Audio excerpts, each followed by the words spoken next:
मंजिल भी सर झुका देगी जब दमदार तेरी तैयारी होगी, मुट्ठी में होगा तेरे मुकद्दर जब किताबों संग तेरी यारी होगी। आईएएस क्यों लाखों लोगों में से कुछ सैकड़ों आईएएस बनते हैं? जवाब सीधा सा है, राजा तो हर कोई बनना चाहता, लेकिन एक राजा के संघर्ष को कोई नहीं झेलना चाहता, उसके पीछे के उस तप को कोई नहीं करना चाहता, उस लायक कोई नहीं बनना चाहता। आचार्य चाणक्य कहते हैं, अगर सारे सुख सुविधाओं के साथ एक मनुष्य को एक राजगद्दी मिल जाती तो आज हर कोई राजा होता। राजा बनने के लिए उस योग्य बनना पड़ेगा जिसमें एक राजा 99% चीज़ों को कभी नहीं करेगा, वो सुख नहीं भोगेगा जो एक आम आदमी जीता है। और यही फर्क एक आम आदमी से आम आदमी को सम्राट की उपाधि दिलाता है, और यही कदम उसे इतिहास के पन्नों में हमेशा के लिए मशहूर करता है। बलिदानी तो देनी पड़ेगी अपनी नींद की, चैन की, सुख की और सुकून की। अगर अपनी पूरी जिंदगी में सुकून की नींद लेना चाहते हो तो अभी के ये 5-7 साल के आराम को भट्टी में झोंक डालो। एक सवाल है जो मेरे मन में भी आया था, एंड आई एम श्योर तुम सब ने भी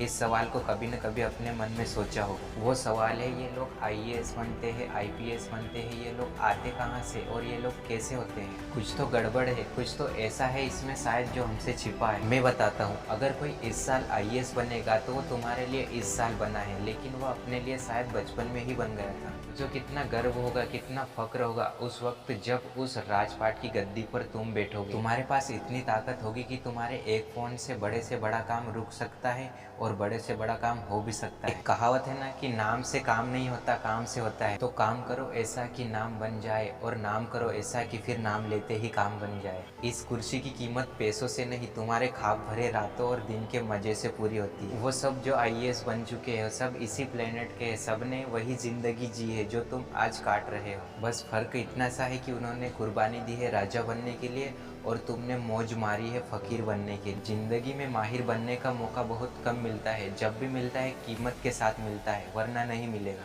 यूपीएससी एक नाम ही काफ़ी है किसी को अपनी पहचान बताने के लिए, और जब जब ऐसा होगा तो हमेशा याद किया जाएगा। आज से उस सफ़र की कहानी लिखना शुरू कर दो और उस लक्ष्य के खातिर तपना शुरू कर दो। सब कुछ पालेगा जिसके पीछे दुनिया पागल है, बस दिल में आग जिंदा रखना और लगातार मेहनत करना। मनुष्य के दृढ़ निश्चय के आगे कुछ भी असंभव नहीं है पार्थ। जब भी कोई जीव दृढ़ संकल्प होकर एक दृढ़ विश्वास के साथ काम करता है, किसी भी काम का पीड़ा उठाता है, तो देवी शक्तियों को उसकी सहायता के लिए स्वयं आना पड़ता है। यही कर्म का ध्येय विधान है अर्जुन। ये शब्द है भगवान श्री कृष्ण के, इनको ध्यान में रखो और अपनी मेहनत जारी रखो। जय हिंद, वंदे मातरम।